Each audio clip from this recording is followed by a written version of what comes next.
Hey, it's Max. If you can't tell, I like trams, and I build with LEGO. So with the recent release of the Downtown Tram set, I thought I'd go through every tram LEGO has released to date. Our journey starts relatively recently, when back in 2010, set 8404, Public Transport, was released. This set came with a number of vehicles and transport-related accessories, but most importantly, it came with a tram. For the purposes of this video, I will call it the Blue Tram. I have modified this tram, which will become a common theme throughout this video. But the original one in the set is 3 carriages long with 2 doors per side. It has 2 axles of small train wheels under the outer carriages, and interestingly a 5th axle in the middle carriage which can move side to side. As with most LEGO vehicles, the roof can easily be removed because of these jumper plates, and it reveals a basic interior with a few seats down the centre. The cab is an interesting design, incorporating a cockpit windscreen piece, and is connected to the rest of the tram using Technic pins, an interesting choice by the designer. It can be motorized relatively easily by increasing the size of the middle carriage to squeeze in a battery box, an IR receiver for power functions, and a train motor. That is the one thing I love about this tram, its modularity. That might be why I have 4 of them. This is also the only tram to have a license plate. 5 years after the release of the Blue Tram set, LEGO was to release 60097, City Square. This was the first tram set that I ever got, and I've modified it countless times over the nearly decade I've had it. I will call this one the Orange Tram, and similarly to the Blue Tram, it features 3 carriages, the outer 2 of which have 2 axles of small train wheels. The middle carriage, on the other hand, is suspended between the outer carriages with no wheels, and features an interesting attempt at a concertina. There are no doors modelled, and the roof is not easily removable. However, you can open the windows to access the interior. The interior is a fairly unconventional layout for LEGO railed vehicles, with an attempt at a 1+1 seating arrangement. The central carriage is built to handle a bicycle, hence the bicycle stickers and its slightly weird design.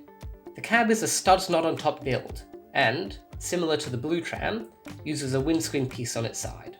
Personally, I think the cab looks a bit short, so I've extended it up by 1 stud on my modified version so that it lines up perfectly with this curve on the roof.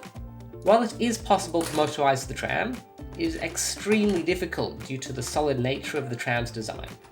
I've also seen numerous successful attempts at converting it to the old monorail system. The tram is relatively easy to rebuild into any type of tram configuration by raising it up a plate and adding a few bricks. That might be why I have 3 of them.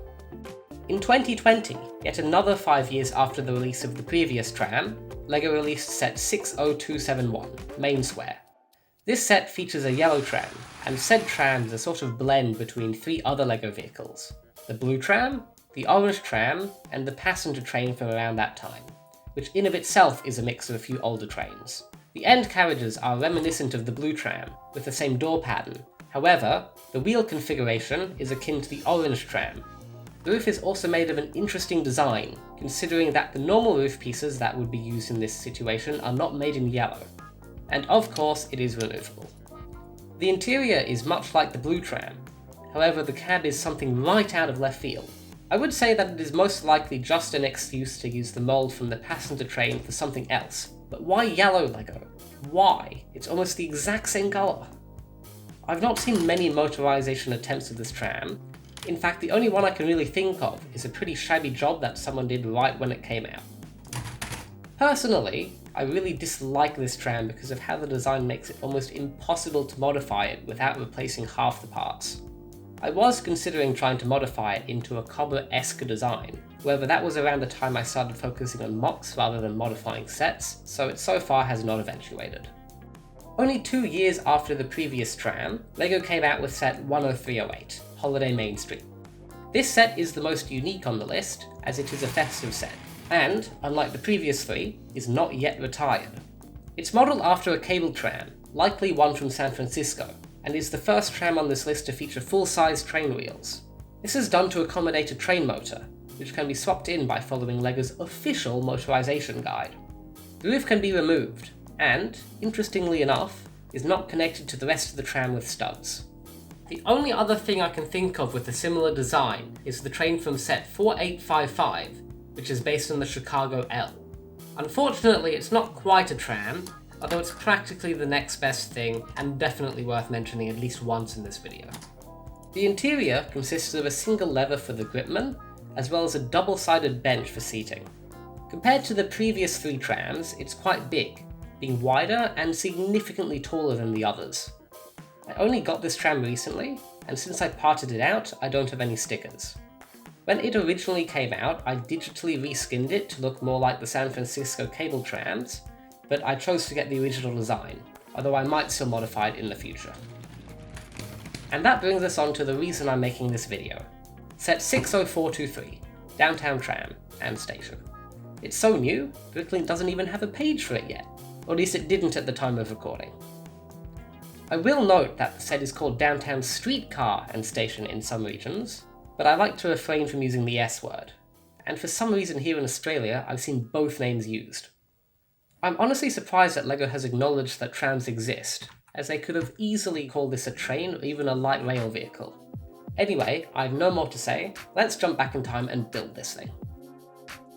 I was debating whether to put music over this bit and forget about it like I have done in the past, or do a voiceover, and well, here we are.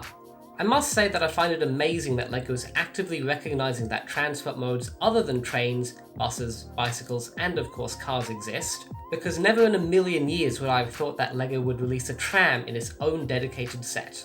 Now, as a self-proclaimed tram nerd, I do have to say that it doesn't really give off tram vibes, and as someone on Reddit pointed out, it almost looks as if the designer mistook one of these for a tram.